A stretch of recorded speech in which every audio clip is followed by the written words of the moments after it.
I just spent an hour trying to make a video about the scientific method and why it exists and why it's so important about knowing the information that you're reading is true.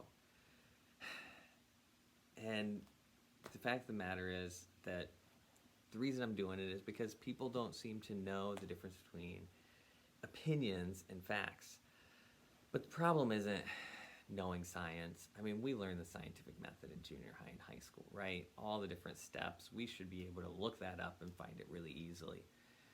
The problem isn't with science. The problem is with us because we're really good at lying to ourselves. And when we lie to ourselves, we look for other things that confirm the conclusion that we already came to.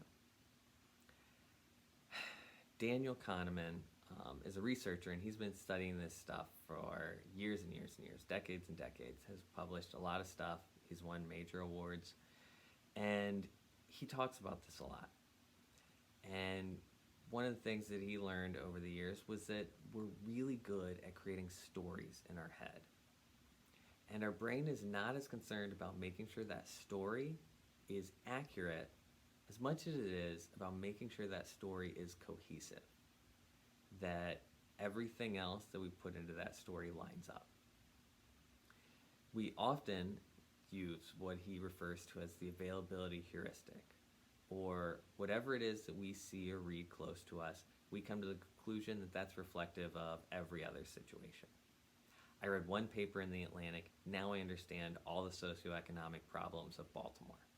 Or I read one article in the journal Nature, and now I understand everything that I need to know about vitamin D and synthesis, and I can talk with a PhD researcher as if I know what I'm talking about now. We've probably all done it. Let's just be honest, we're all friends here. But that's not how we get to real good information. And I could explain the scientific method and how to be more sciencey, but we have to start by asking ourselves if we're being honest with ourselves. Unfortunately, in a 2016 study by Columbia University, they found that 59% of the articles that people post on social media, they haven't read themselves. They read the headline and they got excited. Or they saw the quote that someone else put from it and they post it. And a lot of times they comment on it themselves.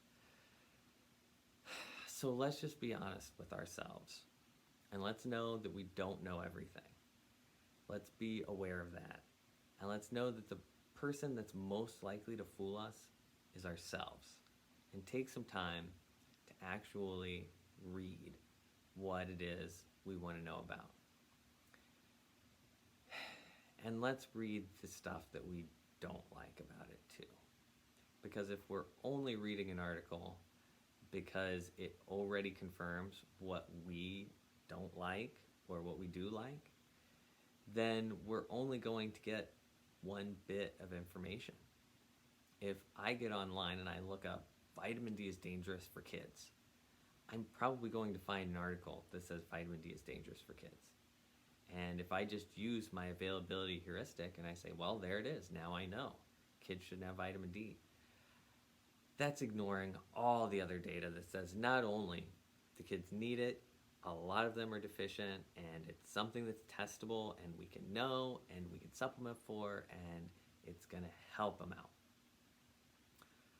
So just know that I am capable of lying to myself, you're capable of lying to yourself, and when we're aware of this, we can maybe take a step back and learn a little bit more about the world around us and be better at interpreting the information instead of just getting overloaded by it.